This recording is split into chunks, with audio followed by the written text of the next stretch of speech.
నమస్కారం. ఆషాఢం స్నానం దానం జపం ప్రత్యేక కార్యక్రమానికి స్వాగతం. ఈ మాసంలో అమ్మవారి ఆరాధనకున్న విశిష్టతను గురించి, ఈ మాసంలో వచ్చే పర్వదినాల ప్రాముఖ్యతను గురించి వివరించేందుకు మనతో పాటు లైవ్లో సిద్ధంగా ఉన్నారు ప్రముఖ ఆధ్యాత్మికవేత్త శ్రీమతి ఉషారాణి గారు. వారిని అడిగి మరిన్ని విశేషాలు తెలుసుకుందాం. అలాగే ఈ ఆషాఢ మాసానికి సంబంధించి మీకు ఎలాంటి సందేహాలున్నా సరే స్క్రీన్ మీద లైవ్ నెంబర్స్ కులుతున్నాయి. ఈ నెంబర్కి కాల్ చేసి ఉష గారితో మాట్లాడి మీ సందేహాన్ని నివృత్తి చేసుకోవచ్చు. నమస్కారం ఉష గారు. నమస్తే అమ్మా.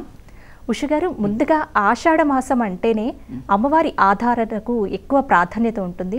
ముఖ్యంగా గ్రామ దేవతల ఆరాధన ఎక్కువగా చేస్తూ ఉంటాం. ఎందుకండి ఈ ఆషాఢ మాసంలోనే అమ్మవారి ఆరాధనకు ఎందుకు ఇంతటి విశిష్టతనిచ్చారు మన పెద్దలు? ఆషాఢ మాసం అంటే మనం శయన ఏకాదశి, తొలి ఏకాదశి, ఏకాదశిలోనే మొట్టమొదటి ఏకాదశి, ఇంకా మన తొలి పండుగగా భావించే తొలి ఏకాదశి ప్రత్యేకంగా మనం జరుపుకుంటాం. అట్లాగే ఈ ఆషాఢ మాసం నుంచి ప్రకృతి వైపరీత్యాలు మనకి ఉధృతంగా మొదలవుతాయమ్మా. ఎందుకంటే తీవ్రమైన వర్షాలు, పొడమి తల్లి చక్కటి చిరుజల్లుతో పులకరిస్తుంది. అక్కడ నుంచి తీవ్రమైన వర్షాలు కూడా ఉండొచ్చు మనకి. దానికి కారణంగా వాతావరణం అంతా పాడవటం, దాని కారణంగా ఒక మానవులకే కాదు సూక్ష్మజీవుల నుంచి, మూగజీవుల నుంచి అన్ని ప్రాణులకి కూడా ఇబ్బందికరమైన వాతావరణం మొదలవుతుంది.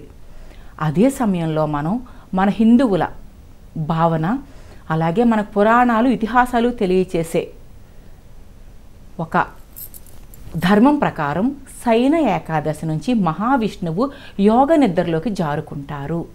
మహావిష్ణువు నిద్రపోవడం ఏంటి? నిద్రపోవడం అంటే నిద్రపోరండి, ఆయన యోగ నిద్రలో ఉంటారు. అంటే దేవతలకు దక్షిణాయనం ప్రారంభం ఈ ఆషాఢ మాసంలో జూలై 15, 16 ఇంచుమించు ఒకరోజు అటు ఇటు ప్రారంభం అవుతుంది కదా. దక్షిణాయనం అంటే మన మనుషులకి 24 గంటల్లోనూ సగ సమయం పగలు, మిగిలిన సగం రాత్రిపూట ఎలా ఉంటాయో దేవలోకానికి దైవలోకానికి కూడా ఉత్తరాయణం అంటే పగలు, దక్షిణాయనం అంటే రాత్రిపూట ప్రారంభం అవుతుంది. ఈ ప్రారంభమైనప్పుడు మహావిష్ణువు శయన స్థితిలోకి అంటే యోగ నిద్రలోకి చేరుకోవడం వల్ల మనం అమ్మవార్ల మీద, మెయిన్ గ్రామ దేవతల మీద, ఎందుకని మసూచి, కలరా ఇటువంటి రకరకాల వ్యాధులు ప్రబలిపోతూ ఉంటాయి. గ్రామ దేవతలను మనం వేడుకుంటూ ఉంటాం. ఆ విధంగా ఆ క్రమంలో మనం అమ్మవారి ఆరాధనని ఎక్కువగా ప్రారంభిస్తామన్నమాట. ఇహ నుంచి అన్నీ కూడా గ్రామ దేవతలు పూజ ప్రారంభించుకొని శ్రావణ మాసం అంటే చంద్ర భగవానుడు శ్రవణ నక్షత్రంతో కూడి ఉన్న పౌర్ణమి ఉండే నెలంతా కూడా మనం శ్రావణ మాసంగా కొలుచుకుంటాం. భాద్రపద మాసం, పూర్వభాద్ర, ఉత్తరాభాద్ర నక్షత్రాలు చంద్ర భగవానుడికి పౌర్ణములు సమీపంలో ఉంటాయి కాబట్టి భాద్రపద మాసం. ఇంకా ఇవన్నీ కూడా దసరా నవరాత్రులు, కార్తీక మాసం, ఇవన్నీ కూడా ప్రథమంగా మనం శుద్ధ ఏకాదశి వరకు, ఆ రోజు వరకు కూడా మహావిష్ణువు యోగ నిద్రలో ఉంటారు. కాబట్టి మనమందరం కూడా అమ్మవారిని మెయిన్ ఇక్కడ ప్రధానంగా చెప్పుకోవాల్సింది గ్రామ దేవతలను ఆరాధించడం. ఈ 4 నెలలు కూడా. కాలర్ లైన్లో ఉన్నారండి, మాట్లాడిన తర్వాత కొనసాగిద్దాం. హలో అమ్మ, నమస్తే అమ్మా. మీ పేరు ఎక్కడి నుంచి కాల్ చేస్తున్నారు? మేడం నమస్తే, నా పేరు శ్యామల అండి. అమ్మ, ఉష గారితో మాట్లాడండి, మీ సందేహం తెలియచేయండి. టీవీ వాల్యూమ్ తగ్గించండి, టీవీకి దూరంగానే వచ్చేసేయండి. ఉష గారితో మాట్లాడండి. అమ్మా నమస్తే అమ్మా. నమస్తే అమ్మా, చెప్పండి. మా బాబుకి మ్యారేజ్ సెట్ అయిందమ్మా. అయితే ఈ నెలలో మాట్లాడవచ్చా పెళ్లి గురించి అనేసి? శూన్యమాసంగా పరిగణిస్తామమ్మా మనం, అందుకని ఆషాఢ మాసంలో మాట్లాడుకోవడం మంచిది. ఇప్పుడు మన గ్రామ దేవతల గురించి మాట్లాడుతున్నారు కదా ఉష గారు. అసలు గ్రామ దేవతల ఆరాధన చేయటం వల్ల అంటే ఈ కాలంలో ఎన్నో అంటువ్యాధులు మనకి ప్రబలుతూ ఉంటాయి. ఆ వాటిని నివారణకి అసలు గ్రామ దేవతల ఆరాధన అనేది ఎలా ఉపయోగపడుతుందంటారు? గ్రామ దేవతల ఆరాధన అంటే మనం ఏం చేస్తామంటే 4 నెలల్లో కూడా బోనాలు అంటాం తెలంగాణ వైపు. మన వైపు అయితే శ్రావణ మాసం అని, ఆషాఢ మాసంలో అమ్మవార్లను విపరీతంగా ఆరాధిస్తాం. మనం కూడా రకరకాల నోముల రూపంలో, వ్రతాల రూపంలో మన తెలంగాణ తెలుగు ప్రజలైతే బోనం అంటే భోజనం, అమ్మవారికి భోజనం పెట్టి ప్రసన్నం చేసుకోవడం, చక్కటి పాయసాన్నం కానీ, కొంతమంది అయితే రకరకాల వారి సంప్రదాయాన్ని బట్టి పులిహోర అని, పాయసాన్నం అని, అన్నం పప్పు అని, పచ్చి పులుసు అన్నం అని ఇలా పెట్టి అమ్మవారికి మహానైవేద్యం బోనం అంటే భోజనం సమర్పించి మంగళ వాయిద్యాలతో ఇంట్లోనే భోజనం తయారు చేసుకుని మంగళ వాయిద్యాలతో వేప ఆకులతో చక్కగా అమ్మవారి దగ్గరకు ఊరేగింపుగా వెళ్ళి అమ్మవారికి నైవేద్యం సమర్పించి అమ్మవారి దగ్గర మన మనోవాంఛని నివేదించుకుంటాం. అమ్మ మమ్మల్ని కాపాడు, ఈ ప్రకృతి వైపరీత్యాలు, ప్రకృతి మాత అమ్మ కదా, అమ్మని మనం వేడుకుంటూ ఉంటాం అన్నమాట. ప్రకృతి వైపరీత్యాల నుంచి మమ్మల్ని కాపాడమ్మా అని ఈ క్రమంగా మనం అమ్మవారిని వేడుకుంటూ ఉంటాము. ఇంకా రకరకాలు మనం అమ్మవారిని వారాహి అమ్మవారిని విశేషంగా కొలుస్తాం. అంటే ఇప్పుడు బాగా ప్రాచుర్యంలోకి వచ్చేసింది వారాహి అమ్మవారి ఆరాధన. పూర్వకాలంలో కరెంటు కూడా లేని రోజుల్లో వారాహి అమ్మవారిని పండితులు, సిద్ధాంతులు, మునీశ్వర్లు వీరంతా కూడా చాలా నిష్టగా ఆరాధించేవారు. ఇప్పుడు మన సామాన్య ప్రజలందరికీ కూడా అందుబాటులోకి వచ్చేసింది ఈ వారాహి ఆరాధన. వారాహి ఆరాధనే కాదు, ఇంకా చాలా ఉన్నాయి. ఈ నెలలో ఆరాధించే ఆరాధనలు చాలా ఉన్నాయి మనకి. వ్యాస పౌర్ణమి, ఆ రోజు వ్యాస భగవాను ఆరాధించడం, తొలి ఏకాదశి, ఇంకా ఇవన్నీ కాకుండా బోనాలు, ఇంకా చాలా ఏ దేవుణ్ణైనా ఏ దేవతనైనా కూడా మనం ఇక్కడి నుంచి ప్రారంభించి కార్తీక శుద్ధ ఏకాదశి వరకు కూడా చక్కగా పూజించుకోవచ్చు, ఆరాధించుకోవచ్చు.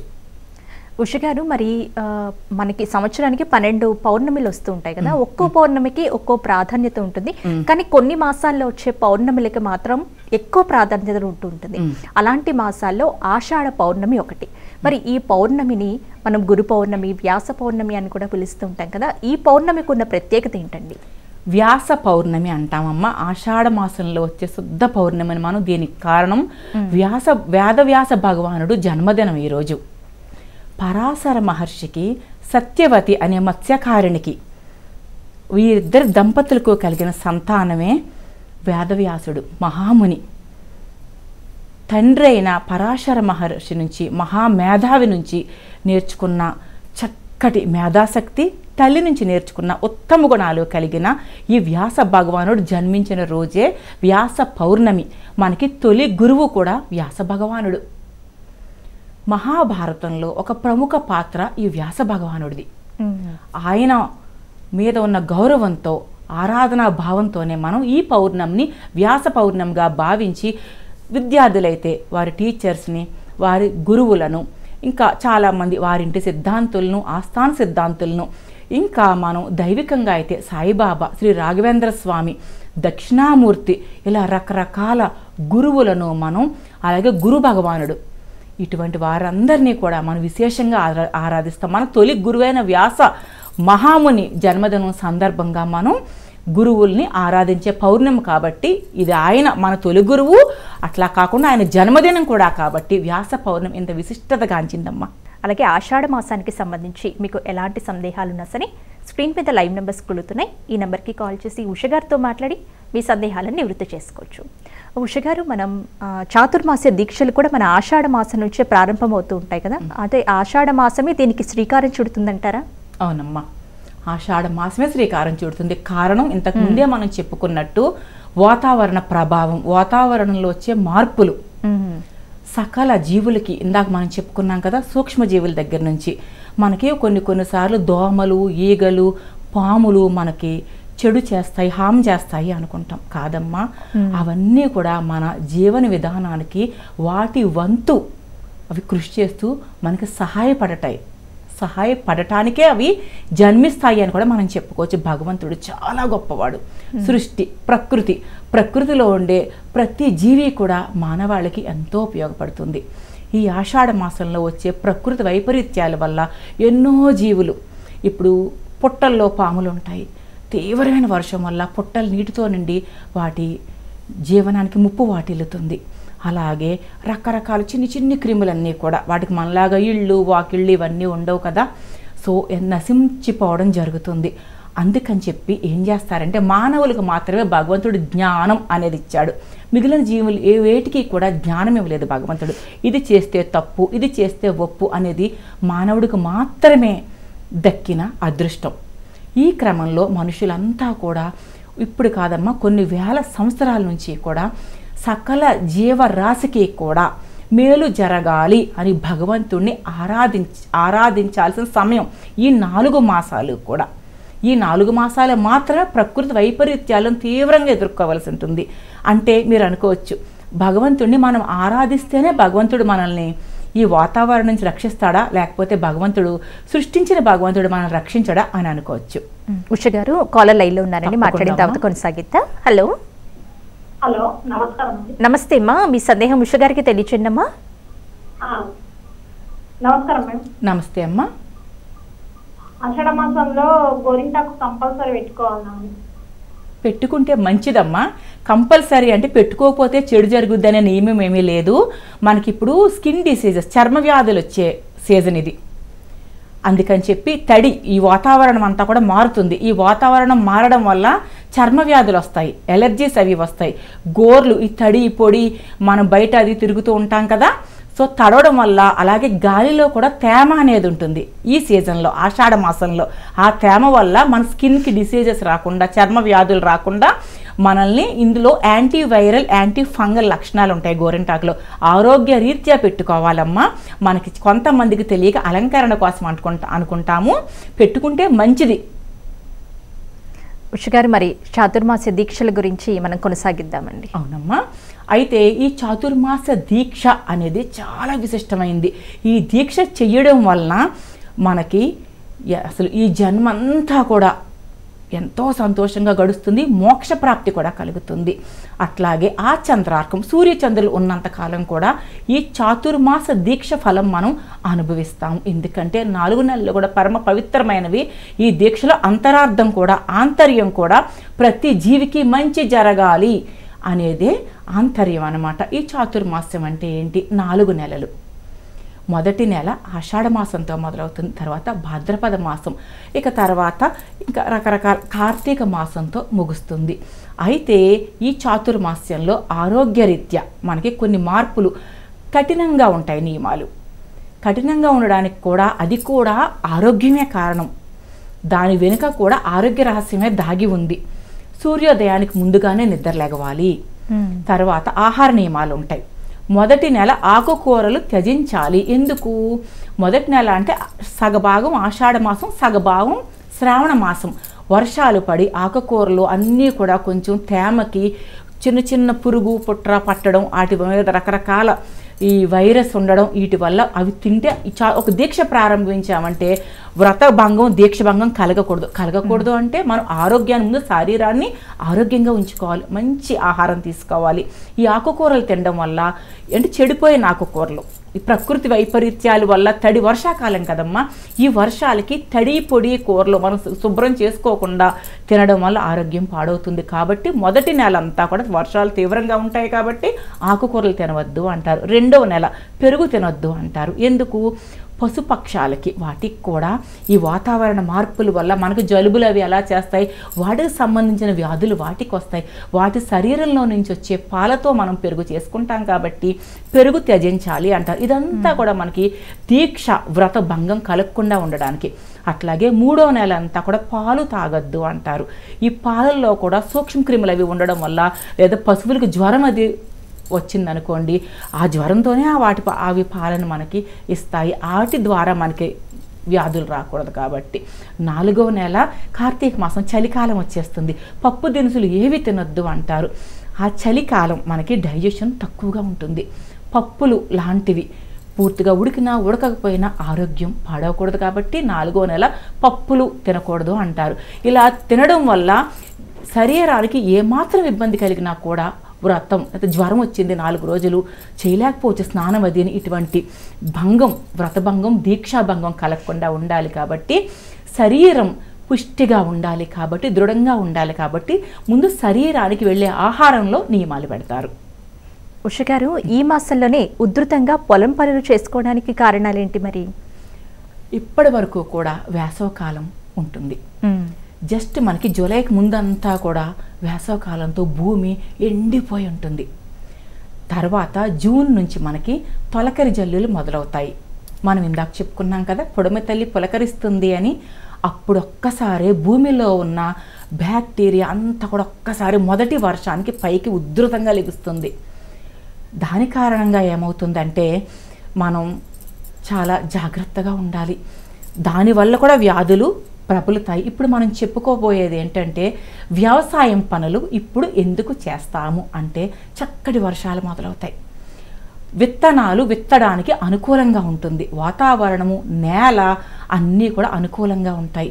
ఈ సమయంలో మనం విత్తనాలు వేసుకోవడం వల్ల చక్కటి మనకు కావలసిన పంటలు అన్నీ కూడా మనకు సంక్రాంతి టైంకి చేతికి పంటలు రావడం, కూరగాయలు పప్పు దినుసులు అన్నీ కూడా రకరకాల విత్తనాలు విత్తుతాం మనం. దానికి అనుకూలంగా భూమి ఉంటుంది. వర్షాలు పడడం మొదలైందంటే భూమాత రెడీ అవుతుంది, మనకి చక్కటి పాడి పంటలు అందించడానికి భూమి కూడా సిద్ధమవుతుంది, చక్కగా విత్తనాలు వేయటానికి అనుకూలంగా ఉంటుంది. కాబట్టే మనం ఈ మాసంలో వ్యవసాయం పనులు ప్రారంభిస్తామమ్మా.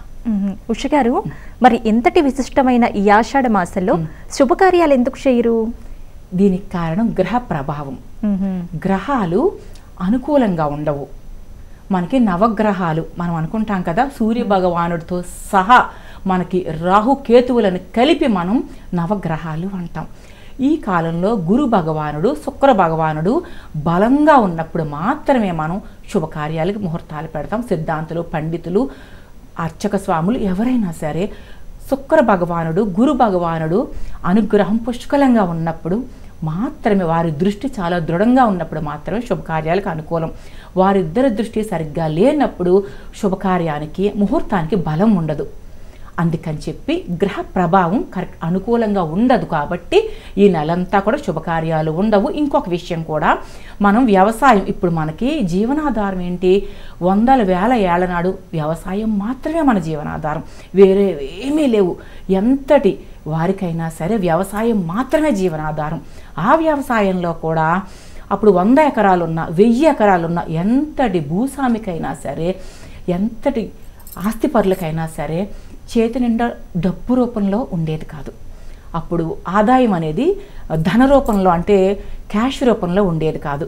సో వ్యవసాయం ఆధారం. ఒక్క సంవత్సరం పంట దెబ్బతిన్నా కూడా ఆర్థికంగా వారు ఆ సంవత్సరం అంతా చాలా ఇబ్బంది పడేవారు. కాబట్టి చక్కగా వర్షాకాలం మొదలయ్యి భూమి అనుకూలంగా ఉన్నప్పుడు మనం పండగలు, పబ్బాలు, పుణ్యకార్యాలు, ఫంక్షన్స్ అని చేసుకుంటూ మనం సమయం వృధా చేసుకుంటే చక్కగా విత్తనాలు విత్తే టైంకి మనం విత్తనాలు వేయలేము. పంట కూడా టైంకి అంటే సమయానికి అందదు. దానివల్ల సంవత్సరం అంతా కూడా ఆదాయం లేక వ్యవసాయాన్నే ఆధారంగా చేసుకునే బ్రతికే రోజులు. కాబట్టి ఆ రోజుల్లో మనం వ్యవసాయాన్ని నిర్లక్ష్యం చేయకూడదు. కాబట్టి ఇటు ఈ విధంగా అటు ఆ విధంగా రెండు విధాలా కూడా మన మహాపండితులు, ఋషులు వీరంతా కూడా ఎంతో ఆలోచించి మన మానవ మనుగడ జీవనానికి కూడా ఎంతో అవసరమైన పరిస్థితులని వారు ఎంచుకొని చక్కగా మనకి రచించి ఆచరించి చూపించడం జరిగింది. ఉష గారు, ఈ మాసంలో కొత్త అల్లుళ్లకు అంటే కొన్ని నిబంధనలు వర్తిస్తూ ఉంటాయి. అసలు ఈ ఆషాఢ మాసాన్ని ఎందుకు ఈ నిబంధనలు అనేవి ఆచరించాలంటారు కొత్త అల్లుళ్ళు? కొత్త అల్లుళ్ళు ఇందులో అంటే అప్పటి వరకు పెళ్ళిళ్ళు అవుతూ ఉంటాయి. ఆషాఢ మాసం ముందు వరకు కూడా పెళ్ళిళ్ళు అవుతూ ఉంటాయి. కొత్తగా ఉంటారు జంట. కొత్త అల్లుళ్ళకు అంటే అత్తాలుడు కలిసి ఒక ఇంట్లో ఉండకూడదు, అత్తా కోడలు కలిసి ఒక ఇంట్లో ఉండకూడదు అని నియమం పెడతారు. ఎందుకు పెడతారు? కొత్తగా పెళ్ళవుతుంది, చక్కటి వ్యవసాయం చేసుకోవడానికి ప్రారంభించే హడావుల్లో పెద్దవారు ఉంటారు, తల్లిదండ్రులు.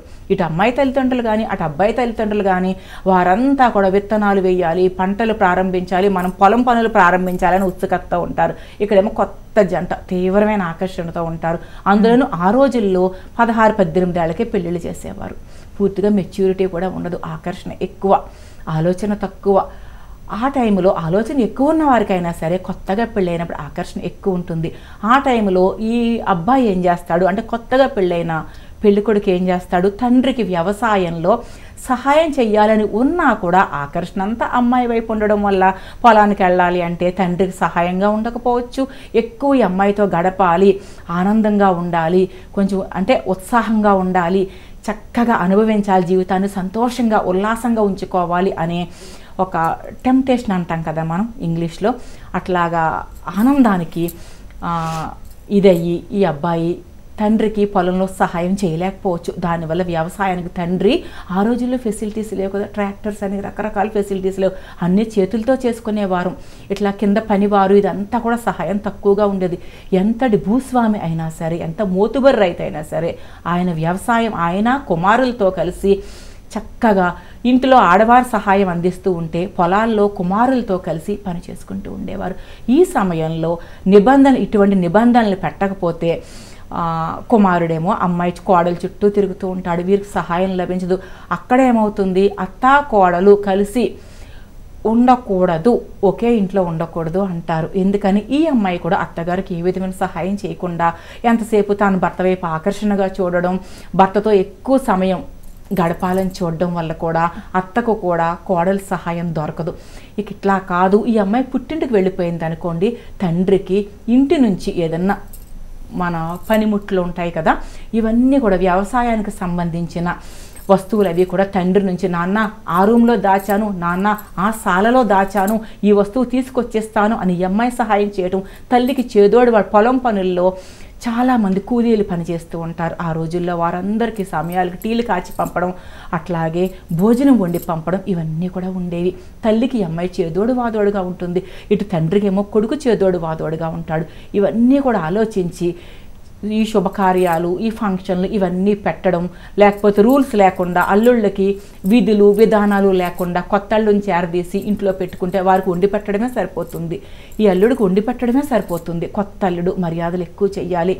ఇంకా వారు వ్యవసాయానికి టైం ఎక్కడుంటుంది, ఇంట్లో భర్తకి అన్నీ వండిచ్చి పొలానికి కూలీలకి పంపడానికి టైం ఎక్కడుంటుంది. ఇవన్నీ కూడానమ్మ మన కోసం ఆలోచించి పెట్టినవే ఇవన్నీ కూడా.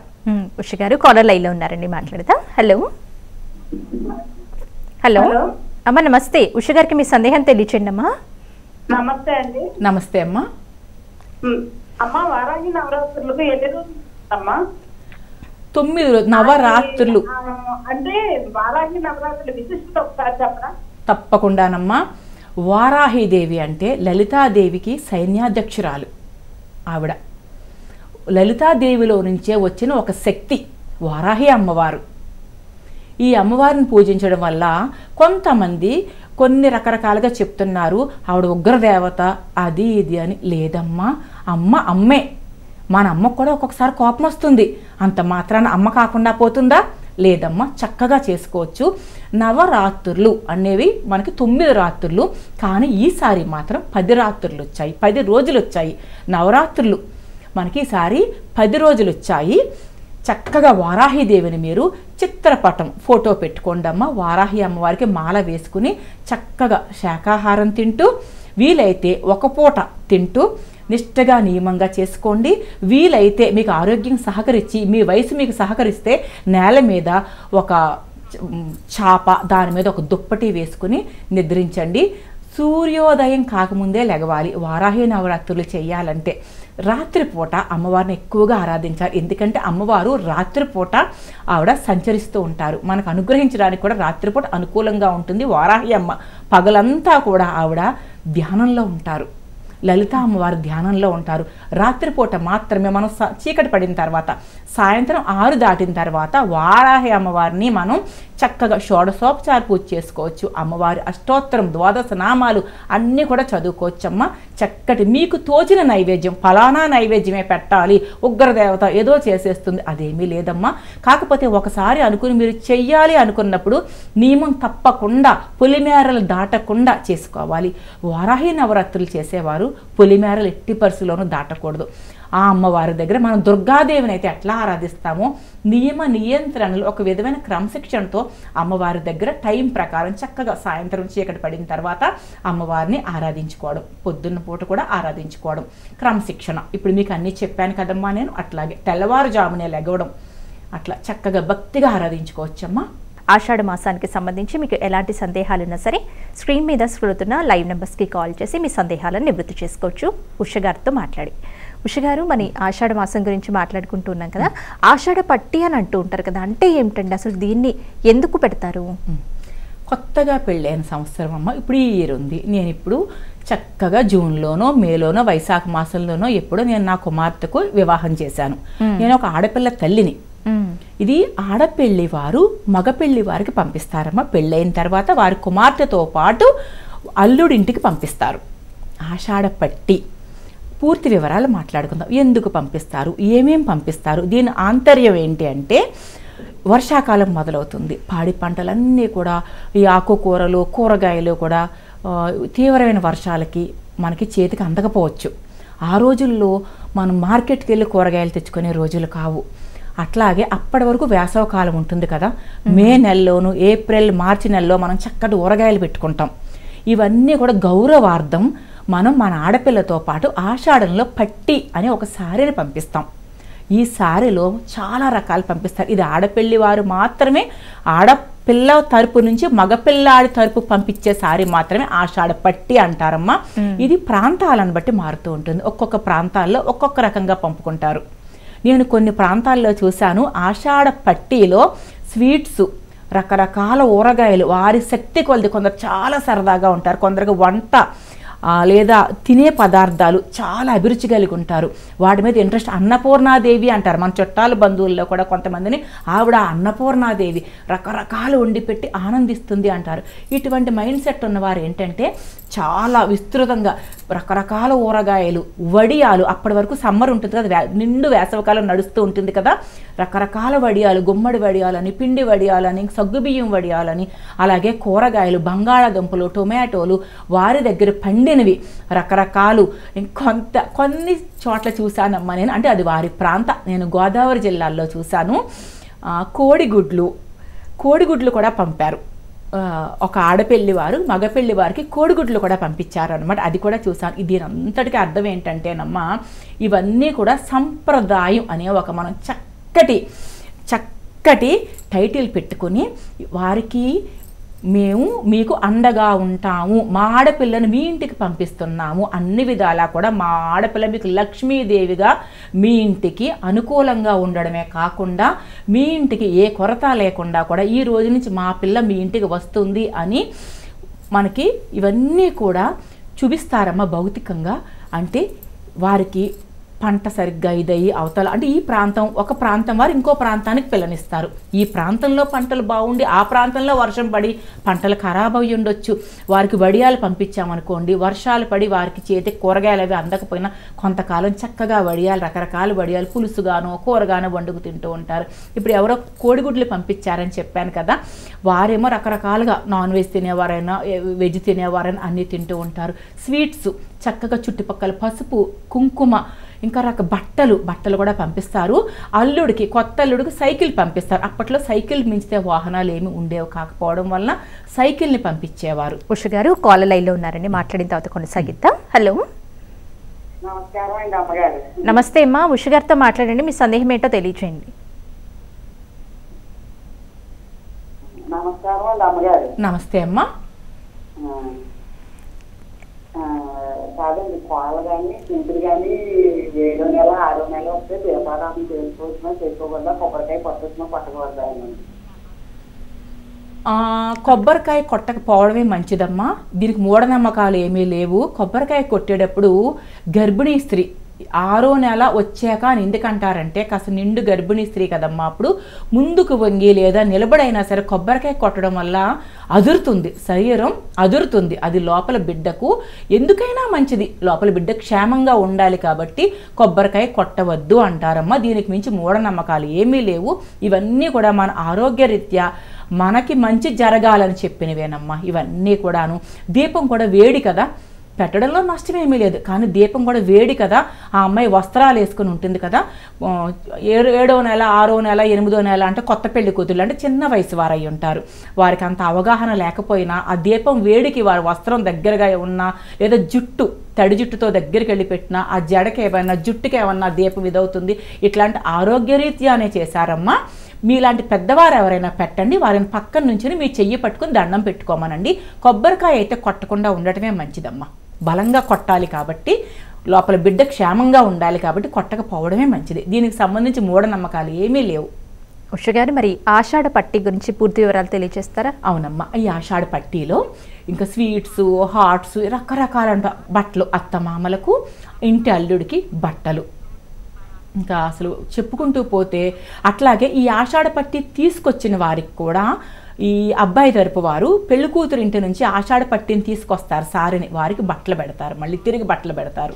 పెట్టి వీరు ఈ ఆషాఢ పట్టీలో వచ్చిన ఇక మనం తినడానికి, మనం సంతోషించడానికి సంబంధించిన ఏ వస్తువైనా పెట్టుకుంటారమ్మా.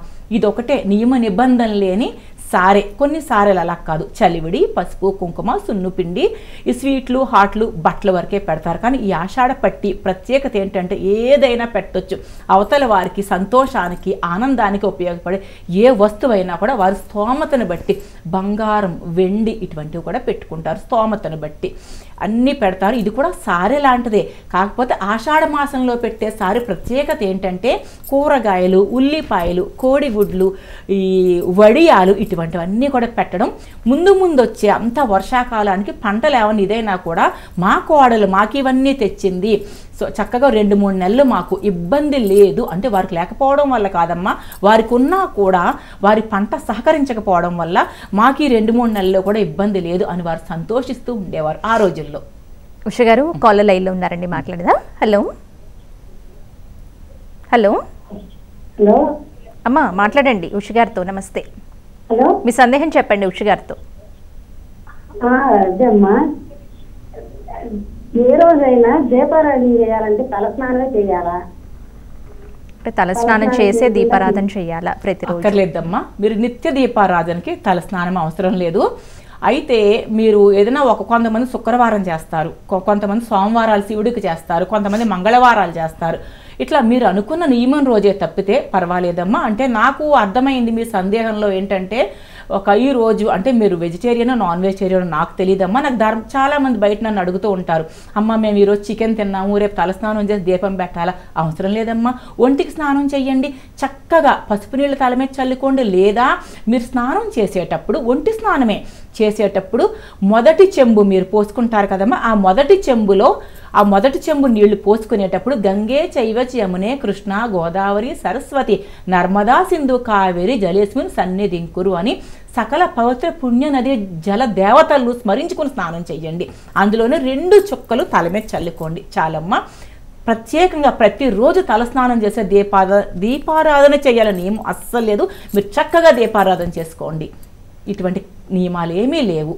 కాకపోతే వారానికి 2 రోజులు బుధవారం, శనివారం తలస్నానం చేయటం ఐశ్వర్యం కలుగుతుంది, చాలా మంచిది. ఉష గారు, ఆషాఢ స్నానం అంటూ ఉంటారు కదా, అంటే ఏమిటి? అంటే ఈ ఆషాఢ మాసంలో ఏ రోజుల్లో నదీ స్నానం ఆచరించడం మంచిది? ఆషాఢ స్నానం అంటేనమ్మా, ఆషాఢ మాసంలో కూడా నదీ స్నానాలకు వెళ్తారు కొందరు. ఆ స్నానాలకు వెళ్ళేటప్పుడు ఇప్పుడు వారాహి నవరాత్రులు చేసేవారు ఉంటారు. ఇందాక మనల్ని ఒకరు అడిగారు కదా, అటువంటి వారికి సమీపంలో ఉన్న నదిలో మాత్రమే సూర్య భగవానుడు రాకుండా తలస్నానం చేసి వచ్చేసేయాలి. వారు నదీ స్నానానికి వెళ్ళాలి, కానీ నేను వారాహి నవరాత్రులు చేసేస్తున్నాను అని చెప్పేసి ఇక్కడ అమ్మవారిని కలశాన్ని వదిలేసి, లేదా అమ్మవారి చిత్రపటంతోనైనా చేసుకోవచ్చు. ఖచ్చితంగా కలశం పెట్టాలనే నిబంధన ఏమీ లేదు. పులిమేరలు దాటి వెళ్ళకూడదు. మేమే నవరాత్రులు చెయ్యట్లేదు, నిత్య పూజ చేసుకుంటున్నాము. మీరు ఏ నదికైనా, మీకు సమీపంలో ఉన్న నది, లేదా కాశీకి వెళ్ళాలని ఉందా, మీకు నర్మదా నదిలో స్నానం చేయాలని ఉందా, ఎక్కడికైనా వెళ్ళి మీరు తలార స్నానం చేయొచ్చు. ఆషాఢ మాసంలో కూడా చెప్పాను కదమ్మా, అమ్మవారి అనుగ్రహం పుష్కలం. అమ్మవారి కరెక్ట్గా చెప్పాలంటే ఆషాఢ స్నానం అంటే ఏంటంటే అమ్మవారి ప్రముఖ అమ్మవారి శక్తిపీఠాలు అంటాం కదా, ఇటువంటి అమ్మవారి దేవాలయాలకు సమీపంలో ఉన్న నదిలో స్నానం చేయడం ఆషాఢ స్నానం అంటాం. చేసి అమ్మవారిని చక్కగా ఆవిడకి పసుపు కుంకుమ సమర్పించి, మన మనోవాంఛ నివేదించి, చక్కగా మన మనసును కూడా శుద్ధిగా ఉంచుకోవడం, ఇది ఆషాఢ స్నానం ప్రాముఖ్యత. ఉష గారు, ఆషాఢ దానం అంటారు కదా, అసలు ఏమేమి దానం చేయాలి ఈ మాసంలో? ఏదైనా దానం చేయొచ్చమ్మా. చదువుకునే పిల్లలకి పుస్తకాలు దానం చేయొచ్చు. అట్లాగే అమ్మ మాకు అన్నం లేదు, ఇబ్బందుల్లో ఉన్నాము అనేవారికి ధాన్యాలు దానం చేయొచ్చు, కూరగాయలు దానం చేయొచ్చు, బట్టలు దానం చేయొచ్చు. అనారోగ్యంతో బాధపడే వారికి హాస్పిటల్కి ఖర్చులు దానం చేయొచ్చు, అది ఇది అని ఏమి సకల దానాలు చెయ్యొచ్చు, దశ దానాలు చెయ్యొచ్చు, షోడశ దానాలు చెయ్యొచ్చు. అసలు ఇది చెయ్యాలి అది చెయ్యకూడదు. ఎదుటి వారికి ఏది అయితే అవసరమో మాట దానం కూడా దానమే. ఎవరైనా ఒకరు ఉంటారు, కష్టంలో ఉంటారు, బాధగా ఉంది, మనసంతా కకావికలమైపోతుంది, మనసు బాధగా ఉంది, వారి దగ్గర బంధువులను పోగొట్టుకునేవారు అయి ఉండొచ్చు, ఇంట్లో వారే ఎవరైనా కాలం చేసి ఉండొచ్చు. అటువంటి వారు మనకు ఫోన్ చేసినా, మన దగ్గరికి వ్యక్తిగతంగా వచ్చినా కూడా మాట దానం కూడా మంచి మాట. అంటే ఒకప్పుడు నువ్వు అలా చేసావుగా నీకు భలే అయిందిలే, ఇట్లాంటివి కాదమ్మా. మనకి అపకారం చేసిన వారికి కూడా మనం ఉపకారం చేసే విధంగా ఉండడమే అసలు సిసలైన దానం అమ్మ. మాట దానం కూడా ఒక్కొక్కసారి ఆ మాట దానం ఆత్మహత్యలు చేసుకునే వారికి కూడా ఆ పరిస్థితి నుంచి మనం బయటకు తీసుకొచ్చిన రోజులు ఉంటాయి. సకల దానాలు చేయొచ్చు. అసలు ఆ దానం ఈ దానం అనే పేరే లేదు, ఏదైనా చేయొచ్చు. ఆకలితో ఉంటారు కొంతమంది, సమయానికి ఎక్కడో చిక్కుకుపోతారు, వారు మన ఇంటికి వచ్చి ఆ భోజనం టైం అవుతూ ఉంటుంది, మొహమాటానికి అడగలేకపోతారు, మనమే గ్రహించి రండి భోజనం చేయండి, మా ఇంట్లో భోజనం రెడీగా ఉంది, మీకు టైం అయిపోయింది కదా, లేకపోతే మీకు బస్సు లేట్ అయిపోతుంది, బస్ స్టాప్ దగ్గరలో ఉంది, మన ఇంటికి వచ్చారు, ఎండ, ఆ టైంలో ఏదైనా సరే ఒక కొబ్బరి నీళ్ళు దానం చేయొచ్చమ్మా. రకరకాలు ఆపదలో ఉన్న వ్యక్తికి, అవతల వ్యక్తికి ఆ సమయానికి ఏది అవసరమైతే అది దానం చేయొచ్చమ్మా. సకల దానాలు చేయొచ్చు. ఉషగారు, జపానికి కూడా ఈ మాసంలో ఎక్కువ ప్రాధాన్యతనిస్తూ ఉంటారు కదా, ఏ జపం, ఎలాంటి జపం, ఎలా చేస్తే మంచిదంటారు? చాలా మంచి ప్రశ్న అడిగారమ్మా. ఆషాఢ మాసంలో చాలా మంచి, ఆషాఢ మాసానికి సంబంధించి మంచి ప్రశ్న. ఈ చాతుర్మాస దీక్ష అని మనం చెప్పుకున్నాం కదా, చాతుర్మాస దీక్ష చేసేవారు ఈ ఆహార నియమాలే కాకుండా ఈ సూర్యోదయానికి ముందు లెగవడం, నేల మీద అంటే కటిక నేల మీద పడుకోకూడదండి, అలాగే కటిక ఉపవాసం కూడా చేయకూడదు. కటిక ఉపవాసం చేస్తే కూడా ఘోర పాపం చుట్టుకుంటుంది. ఎందుకంటే మన ఆత్మ అంటే ఏంటి? పరమాత్ముడు.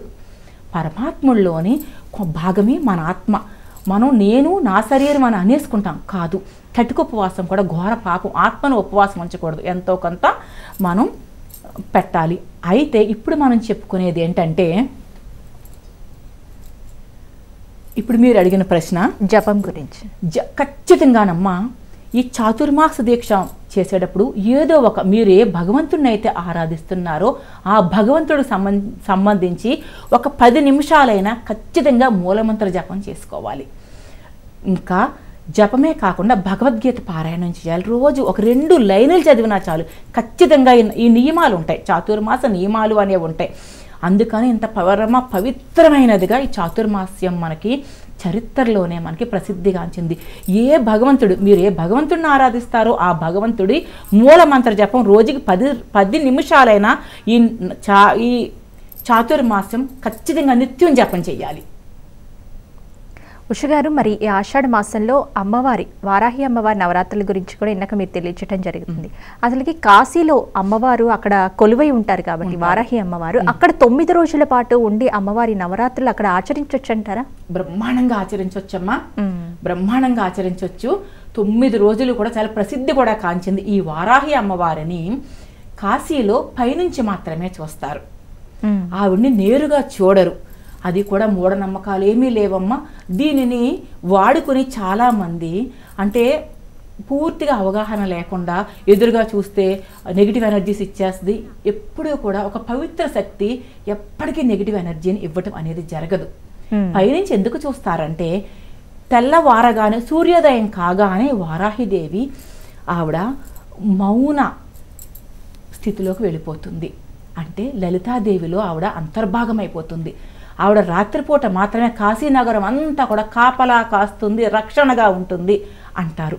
రాత్రిపూట మాత్రమే ఆవిడకి ఏదైనా సరే మనం పూజ చేసుకోవచ్చు.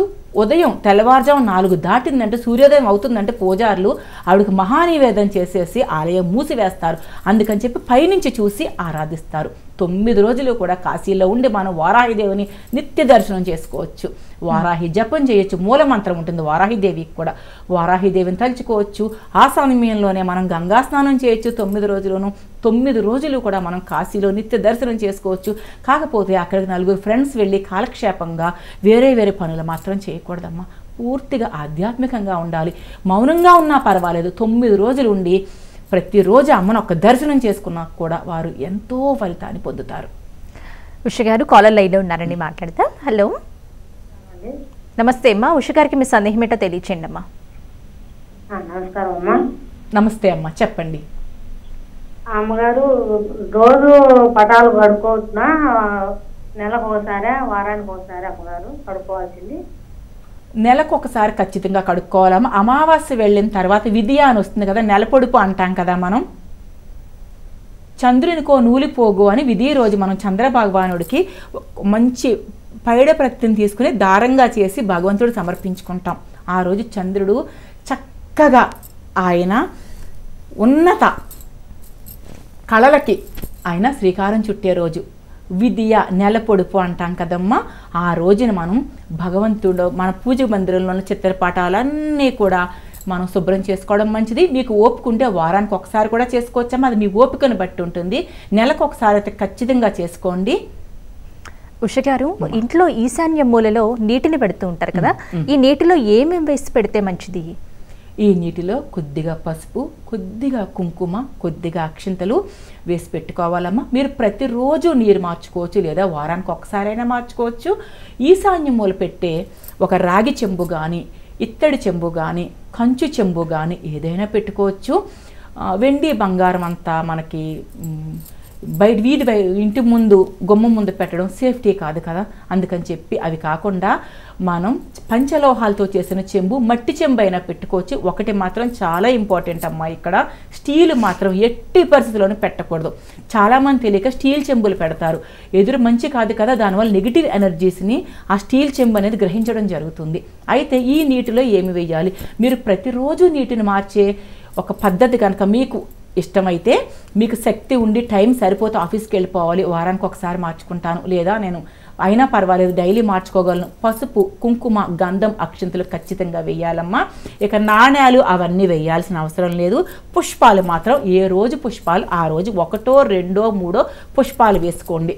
అయితే ఆ చెంబుకు చక్కగా పసుపు రాయండి, కుంకుమ బొట్లు 3 కానీ 5 కానీ పెట్టండి.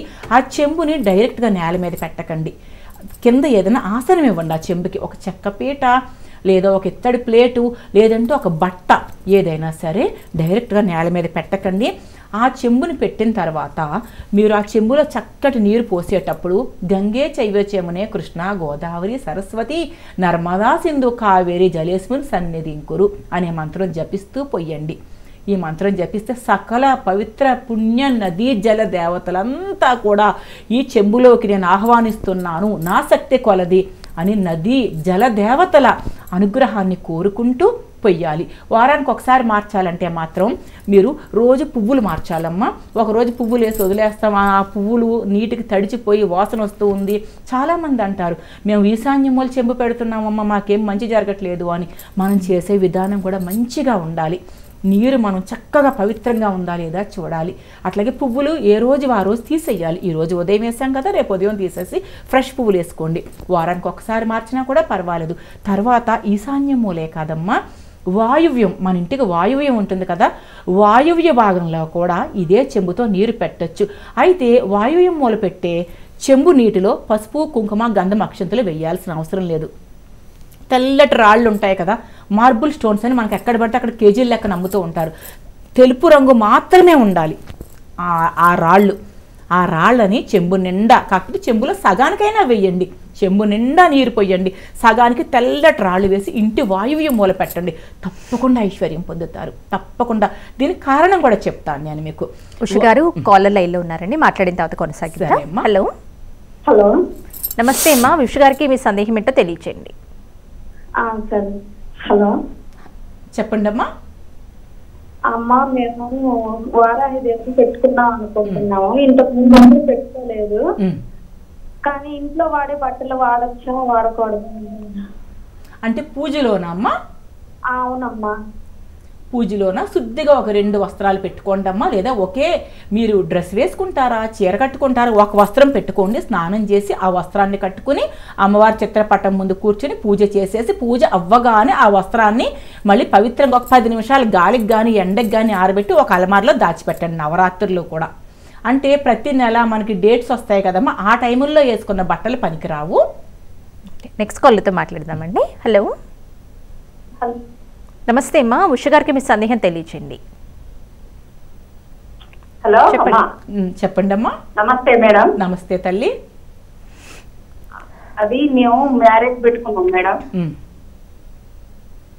ఆషాఢ మాసము ముందు శ్రావణంలో 18 తారీఖు పెట్టుకున్నాం మేడం. అయితే ఇప్పుడు బట్టలు, బంగారం, గోల్డ్ వాటి పెళ్లికి సంబంధించిన ఏమైనా తెచ్చుకోవచ్చు సార్. ఆషాఢ మాసంలో మంచి రోజు చూసుకుని మొదలు పెట్టేసేయండి అమ్మా. ఆషాఢ మాసంలో కూడా తొలి ఏకాదశి ఉంది కదా, తొలి ఏకాదశి రోజు నుంచి కొనుక్కోవడం మొదలు పెట్టండి. నమస్తే అమ్మా. ఉషగారు, వాయువ్య దిక్కులో కూడా నీళ్లు పోసి, అంటే ఆ నీళ్లలో తెల్లటి రాయి అంటే మార్బులు ఉదాహరణకి అలాంటి వేసి పెట్టమన్నారు కదా, వాయువ్యంలో ఎందుకు పెట్టాలి? వాయువ్యంలో నీటిని పెట్టడం వల్ల ఆ నీటిని ఒట్టి నీటిని కూడా పెట్టుకోవచ్చు. వాయువ్యంలో ఒట్టి నీటిని కూడా పెట్టుకోవచ్చు. అట్లా ఏదైనా బకెట్తో కూడా నీళ్లు పెట్టుకోవచ్చు. తెల్ల రాయి అంటే రాయికి వైట్ కలర్ పెయింట్ వేస్తే మాత్రం ఫలితం ఉండదమ్మా.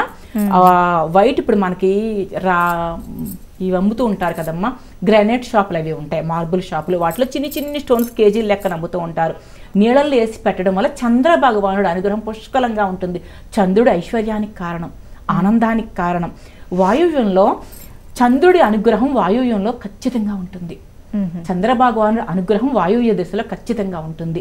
అందుకని చెప్పి మీరు ఎప్పుడూ కూడా వాయువ్యానికి చంద్రభగవానుడికి చక్కటి అవినాభావ సంబంధం ఉంటుంది. మనం ఫిజికల్గా మన మానవ భాషలో మాట్లాడుకోవాలంటే, దైవిక భాషలో మాట్లాడాలంటే చంద్రుడి అనుగ్రహం వాయువ్యంలో ఎక్కువగా ఉంటుంది. కాబట్టి ఆ వాయువ్యంలో మనం చంద్ర భగవానుడి అనుగ్రహాన్ని, అంటే అనుగ్రహం అంటే ఆయన నుంచి వచ్చే అదృష్టాన్ని, ఐశ్వర్యాన్ని, ఆనందాన్ని, మనసు ఆనందంగా ఉండాలంటే చంద్ర భగవానుడి అనుగ్రహం ఖచ్చితంగా ఉండాలమ్మా. ఒక్క చంద్ర భగవానుడి వల్ల మాత్రమే మనసు ఆరోగ్యంగా ఉంటుంది. మనసు అంటే చంద్ర భగవానుడు అంటే మనసు. అలాగే మన తల్లి అనుగ్రహం మనకు బాగా దక్కాలన్నా కూడా తెలుపు రంగు చంద్రుడికి ప్రతీక. ఉష గారు చెప్పి నెక్స్ట్ కాలర్ లైన్ లో ఉన్నారండి, మాట్లాడదాం. హలో. హలో, నమస్కారం అండి. నమస్తే అమ్మా. ఉష గారికి మీ సందేహం ఏంటో తెలియచేయండి. ఓకే, నమస్కారం మ్యామ్. నమస్తే అమ్మా. మేడం, ఇప్పుడు నాకు 4th month pregnant, rented house లో ఉంటున్నాము. కొన్ని కారణాల వల్ల రూమ్ ఖాళీ చేయమన్నారు. చేయొచ్చా, ఇప్పుడు చేయకూడదా అని? ఏం పర్వాలేదమ్మా, చెయ్యొచ్చు. ఆషాఢ మాసంలో కూడా మంచి రోజు చూసుకుని ఇల్లు మారవచ్చు, తప్పేమీ లేదు. కాకపోతే మీరు అలసిపోకుండా చూసుకోండి. 4వ నెల గర్భిణీ కదా మీరు అలసిపోకుండా బాగా సామాన్ అంతా మీరే బరువులు మోసి ఖాళీ చేసి మీరే సర్దుకోకుండా కొంచెం ఎవరిదైనా సహాయం తీసుకోండి. తప్పకుండా మారొచ్చమ్మా. ఆషాఢ మాసంలో ఇల్లు మారొచ్చు. మంచి తిథి చూసుకోండి, ఏకాదశి, దశమి, మంచి మంగళవారం కాకుండా మారండి. నెక్స్ట్ కాల్తో మాట్లాడతామండి. హలో. హలో, నమస్తే అమ్మా. మీ సందేహం ఉష గారికి తెలియచేయండి. అదే మేడం, నమస్తే మేడం. నమస్తే అమ్మా. అదే వారాహిదేవి పూజ మొదలు పెట్టచ్చా అండి ఆదివారం నుండి? మొదలు పెట్టొచ్చమ్మా, తప్పకుండా మొదలు పెట్టొచ్చు. అది ఎలా చేయాలంటారు? తెల్లవారుజామున ముందు రోజు వారాహి అమ్మవారి చిత్రపటం తెచ్చుకోండి, అంటే ఫోటో తెచ్చుకోండి అమ్మా. లేదంటే చిన్న విగ్రహం కూడా పెట్టుకోవచ్చమ్మా. మా పూజ గదిలో వారాహిదేవి విగ్రహం ఎన్నో ఏళ్లగా ఉంటుంది. డైలీ అన్ని దేవుళ్ళతో పాటు అమ్మవారిని కూడా ఆరాధిస్తాం మేము. అంటే ఒక ఇంత చిన్ని విగ్రహం 3 అంగుళాలు దాటకుండా విగ్రహం తీసుకోండి, లేదంటే ఫోటో పెట్టుకోండి అమ్మా. ఈ నవరాత్రులు మాత్రమే అమ్మవారిని మేము పూజిస్తాము, తర్వాత భద్రపరుచుకుని మళ్ళీ నవరాత్రులు మాత్రమే అమ్మవారిని పూజిస్తాము అనుకుంటే మాత్రం చిత్రపటం ఒక వారాహి అమ్మవారి ఫోటో పెట్టుకోండి. చక్కగా తెల్లవారుజామునే నిద్ర లేవాలమ్మా. సూర్య భగవానుడు రాకుండానే నిద్ర లేచి తలారా స్నానం చేసి దీపారాధన చేసుకుని దీప నైవేద్యాలతో చక్కగా ముందు రోజు సాయంత్రమే అమ్మవారి చిత్రపటాన్ని గంగాజలం కలిపిన నీటితో కానీ లేదా శుద్ధమైన నీటితో కానీ ఒక్క తులసి దళం వేయండి అమ్మ నీటిలో. ఆ నీటితో అమ్మవారి పటాన్ని చక్కగా శుభ్రపరచుకొని రెడీ పెట్టుకోండి. మీరు దీక్ష ప్రారంభించిన రోజు గంధముతోనూ కుంకుమతోనూ అమ్మవారికి బొట్టు పెట్టి మీరు చేసుకోండి. మీరు 5 నిమిషాలే చేసుకోవచ్చు, 5 గంటలైనా చేసుకోవచ్చమ్మా. మీ సందర్భాన్ని బట్టి, మీ సమయాన్ని బట్టి ఉంటుంది. తప్పకుండా చేసుకోండి అమ్మా. ఉష గారు, ఈరోజు మాకు ఆషాఢ మాసం యొక్క ప్రాముఖ్యతను గురించి, ఈ మాసంలో వచ్చే పర్వదినాల విశిష్టతను గురించి చాలా చక్కగా వివరించారు. ధన్యవాదములు ఉష గారు. తప్పకుండా అమ్మా. ఇదండి ఇవాల్టి ఆషాఢం స్నానం దానం జపం ప్రత్యేక కార్యక్రమం. తిరిగి మరో కార్యక్రమంలో మళ్ళీ కలుసుకుందాం.